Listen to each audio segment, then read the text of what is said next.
अल्हम्दुलिल्लाहि रब्बिल आलमीन वस्सलातु वस्सलामु अला अशरफिल अंबियाई वल मुरसलीन नबीना मुहम्मद व अला आलिहि व सहबिहि अजमईन अम्मा बाद।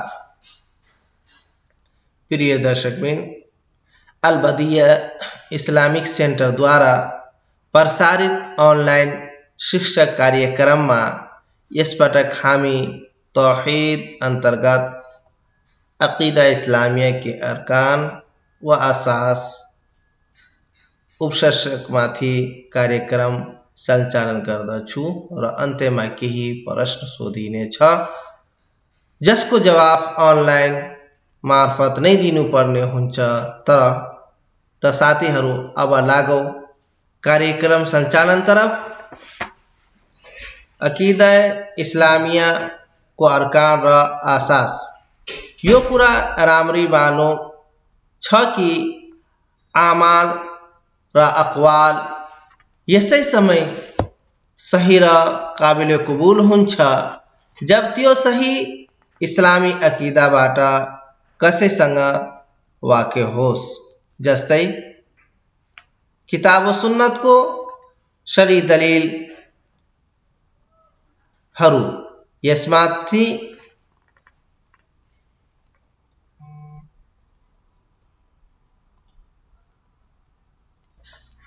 यदि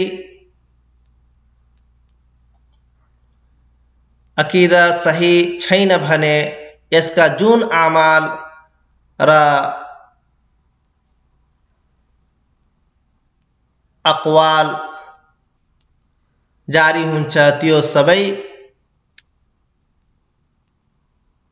बातिल र मर्दूद हुन्छ र काबिल कबूल हुँदैन। जस्तै अल्लाह फरमाउनुहुन्छ, अऊज़ु बिल्लाहि मिनश शैतानिर रजीम वलक़द ऊहिय इलैका व इलल लज़ीना मिन क़ब्लिक लइन अशरकत लयहबतन्न अमलुक वलतकूनन्न मिनल खासिरीन। अर्थात, रहे मोहम्मद सल्लल्लाहु अलैहि वसल्लम, निश्चित रूपले तपाईमाथि र तपाईँ भन्दा पहिला गुज्रिसकेका नबीहरूमाथि वही पठाएको थियो कि यदि तिमीले शिर्क गर्यो भने तिमीले गरेका सबै कुरा अनिवार्य रूपले व्यर्थ भइहाल्ने छन् र तिमी अवश्य नै घाटामा पर्नेवालाहरू मध्येका हुनेछौ।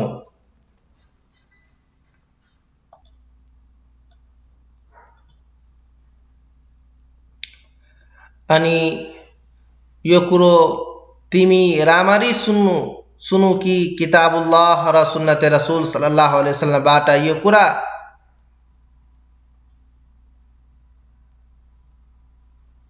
बिल्कुल वाजे छ कि अकीदा इस्लामिया निम्नलिखित छन्। नंबर 1,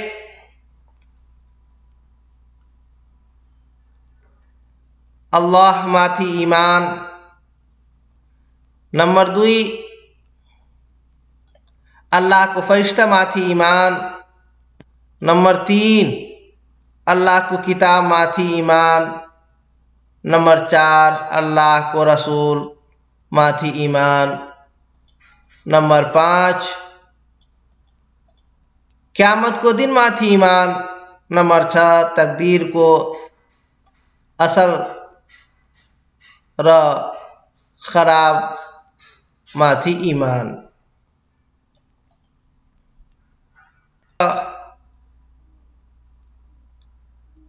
वस्तुहरू छन् जो सही अकीदा को वसूल र आसास कहलाउँछ। उनलाई अल्लाह को किताब अजीज लिएर नाजिल भएको छ।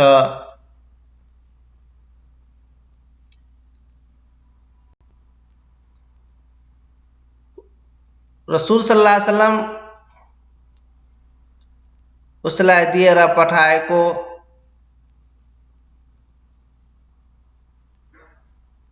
रसूल सल्लल्लाहु अलैहि वसल्लम ले यस कुराको वाजे भन्नुभएको छ र माथिको 6 वटा नियमहरूको विवरण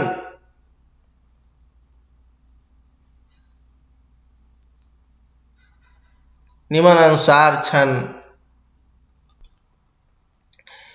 पहिला असुल अल्लाहमाथि पहिला आधार अल्लाहमाथि ईमान। अल्लाहमाथि ईमानको अर्थ यो हो कि पूर्ण विश्वास गर्नु कि वास्तवमा अल्लाह नै पूज्य हो, ऊ बाहेक अरू कोही पनि यसको योग्य छैन, किनभने कि उही सम्पूर्ण मनुष्यलाई जन्म दिने र उनीहरूलाई जीविका दिने र उनीहरूमाथि दया गर्नेवाला हो र उनीहरूको ठूलो र सानो सम्पूर्ण कुरा र कार्यहरूको योजनाकार हो र उनीहरूको बाहिरी र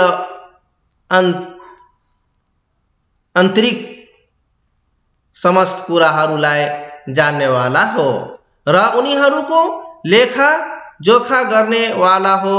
यस प्रकार अल्लाहले पापीहरूलाई दण्डित गर्नेछ र पुण्य गर्नेहरूलाई पुरस्कृत गर्नेछ। वास्तवमा अल्लाह बाहेक कुनै पनि जन्म दिनेवाला छैन र ऊ बाहेक कुनै पनि मालिक छैन। उसले धेरै सन्देशहरूलाई पठायो र आफ्नो अनुयायीहरूको सुधार र आमन्त्रणको लागि पुस्तकहरू अवतरित गरियो, किनकि त्यसमा उनीहरूका लागि यस संसार र महाप्रलय आखिरतको दिन सफलता हुनेछ।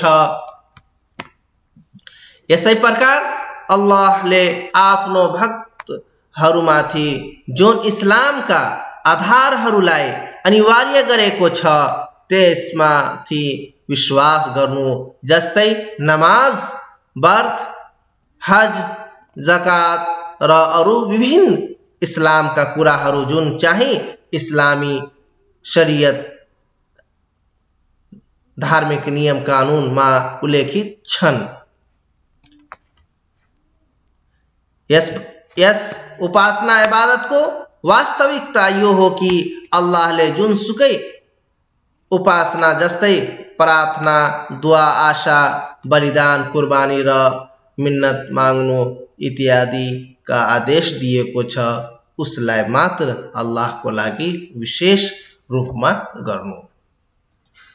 अल्लाह तालाले कुरानमा भन्नु भएको छ, अऊजु बिल्लाहि मिनश शैतानिर रजीम वमा खलक्तुल जिन्न वल इंस इल्ला लियअबुदून मा उरीदु मिनहुम मिन रिज़्क़िन वमा उरीदु अन युतइमून इन्नल्लाह हुवर रज़्ज़ाक़ु ज़ुल कुव्वतिल मतीन। अर्थात मैले जिन्न र मानिसहरूलाई यस कारण मात्र सृष्टि गरेको छु ताकि मेरो उपासना गरून्। म उनीहरूबाट जीविका चाहन र न यो चाहन्छु कि मलाई खुवाउनु। अल्लाह आफै जीविका प्रदान गर्नेवाला शक्तिशाली दृढ छ।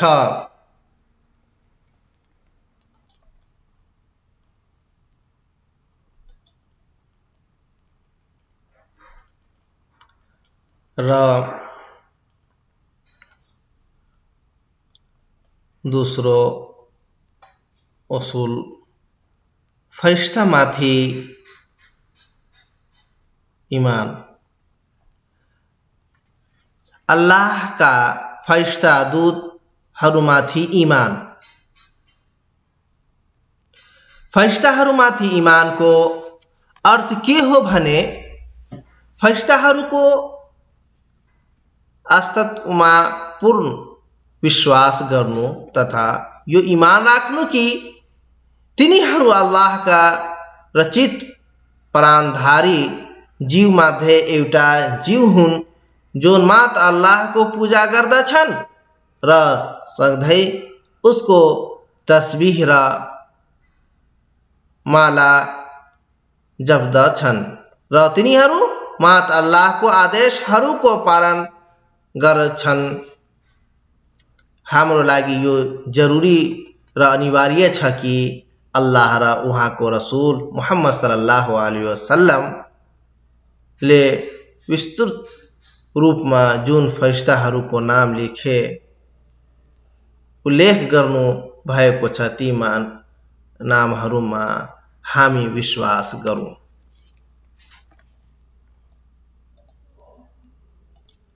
जस्तै हदीसमा छ खुलिकतिल मलाइकतु मिन नूरिन व खुलिकल जन्नु मिन मारिजिम मिन नार व खुलिक आदम मिम्मा वसिफ लकुम रवाहु मुस्लिम।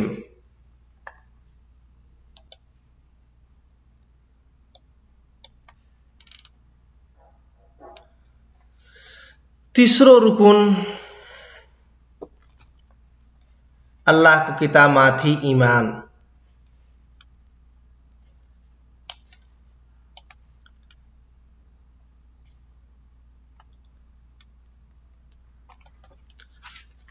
किताबहरूमाथि ईमानको अर्थ यो हो कि उनीहरूमाथि पूर्ण विश्वास राख्नु कि अल्लाह तालाले आफ्नो कुरा र आदेशहरूलाई जिब्राइल अलैहिस्सलामका मार्फत र उहाँको माध्यमबाट आफ्ना रसूलका लागि पठाए ताकि उनीहरू अल्लाहका आदेशहरूलाई आम मानिसहरू समक्ष पेश गरून्।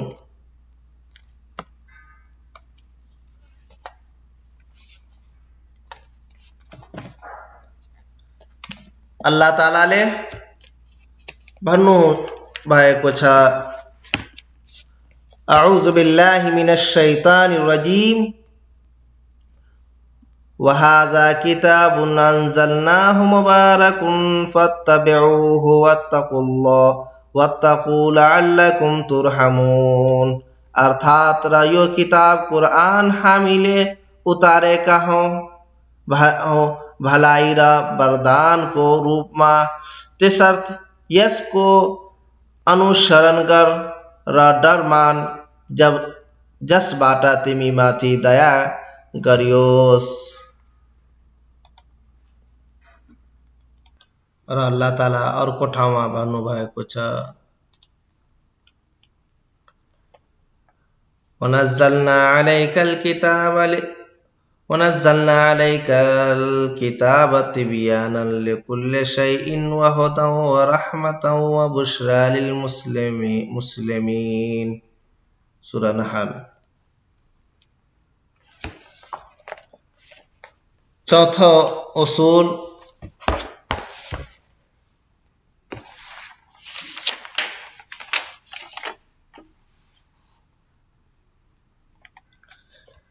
रसूल माथि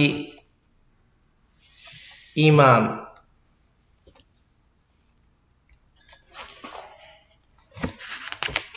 सामूहिक रूपमा सबै रसूलहरू अल्लाहका सन्देशटा माथि ईमान ल्याउनु अनिवार्य छ।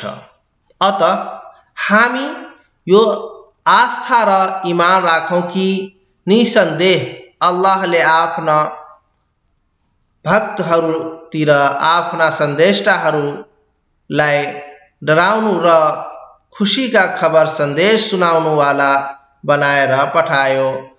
उनीहरूले समस्त मानिसहरूलाई मात्र एक अल्लाहको पूजा गर्नुका लागि सन्देश दिनुभयो जसको केही साझेदार छैन। फेरि यो आस्था र ईमान राख्नु कि यो रसूलहरू माधे से भन्दा अंतिम र सर्वश्रेष्ठ रसूल हाम्रो नबी मोहम्मद सल्लल्लाहु अलैहि वसल्लम हुन्। अल्लाह का फरमान छ, अऊज़ु बिल्लाहि मिनश शैतानिर रजीम, वलक़द बअसना फी कुल्लि उम्मतिन रसूला अन इअ्बुदुल्लाह वज्तनिबुत तागूत।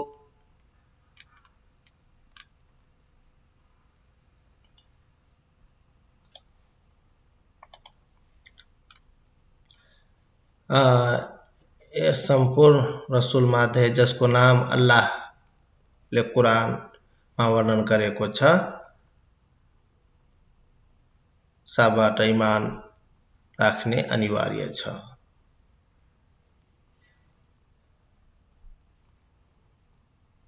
जस्तै नूह, हुद, सालेह, इब्राहिम, इस्माइल, मूसा, ईसा लगायत अरू धेरै नबीहरूको नाम छ। पाँचौं रुकन, पाँचवां उसूल,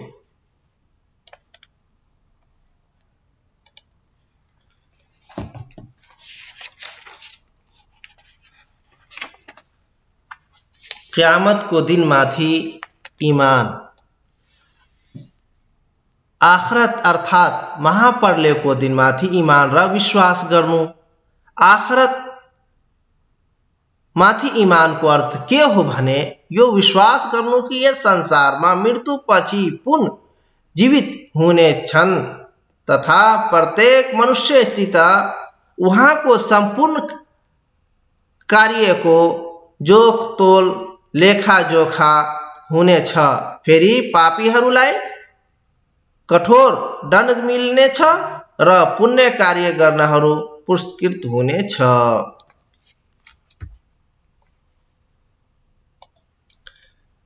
छठा रुकन, कजा अनि तकदीर र कजा माथि ईमान र विश्वास गर्नु।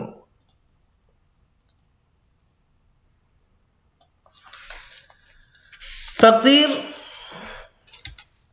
भाग्य र कजा माथि ईमान को अर्थ यो हो कि जो पनि भइरहेको छ, चाहे राम्रो अथवा नराम्रो होस्, सबै अल्लाहको निर्णय अनुसार भइरहेको छ।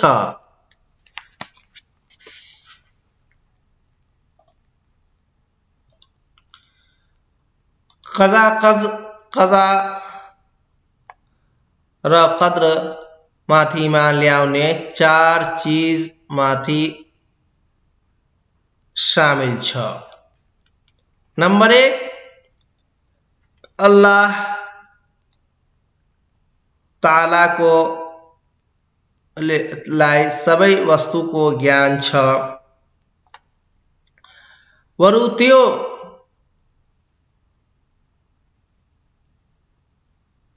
भए सकेको छ वा हुनेवाला होस्, अनि अल्लाह आफ्नो बन्दाहरूको अहवाल र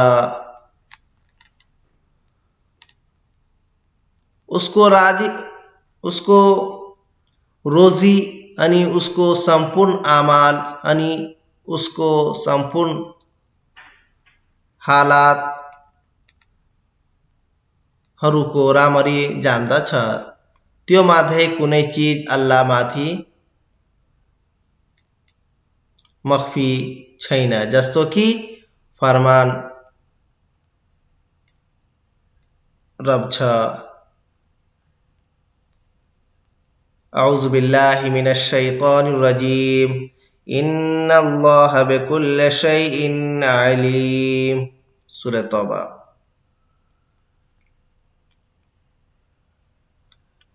नंबर 2, अल्लाह ताला हरेक चीज वस्तु जसलाई उसले मुकद्दर गरेको छ अनि उसले जो फैसला गरेको छ ती सम्पूर्ण चीजहरूको लेख्नेवाला छन्। यानी या सम्पूर्ण वस्तुहरू अल्लाह ताला पहिलेबाट लेखे राखेको छ। जस्तै फरमाने रब छ वकुल्ल शैइन अहसैनाहु फी इमामिन मुबीन। वकुल्ल शैइन अहसैनाहु फी इमामिन मुबीन अर्थात र हरेक कुरालाई हामीले एक स्पष्ट किताबमा लेखेको छौं।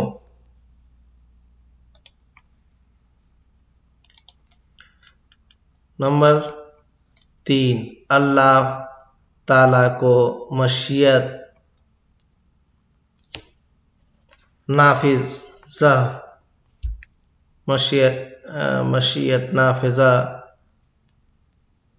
माथि ईमान के जो वस्तु अल्लाह चाहन्छ त्यो हुन्छ अनि जोन वस्तुलाई ऊ चाहदैन त्यो हुँदैन। जस्तो अल्लाह को फरमान छ कज़ालिक अल्लाह यफ़अलु मा यशा। यसै प्रकार अल्लाह जो चाहन्छ त्यो त्यही गर्छ।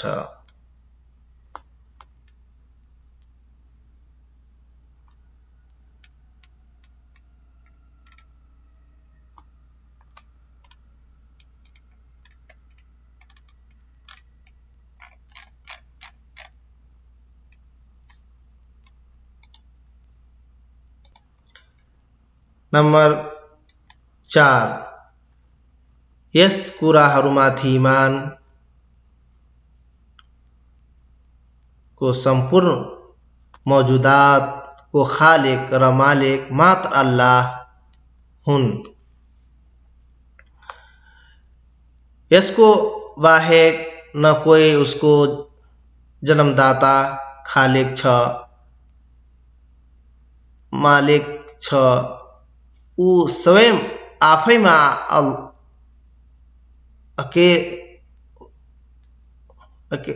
अकेला मालिक छन् र उसको कुनै रब पनि छैन। जस्तो अल्लाह को फरमान छ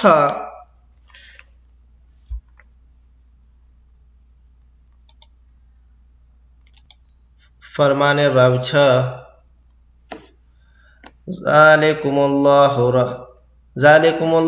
रब्बुकुम ला इलाहा इल्ला हु खालिकु कुल्लि शैइन फअबुदूह व हुवा अला कुल्लि शैइन वकील।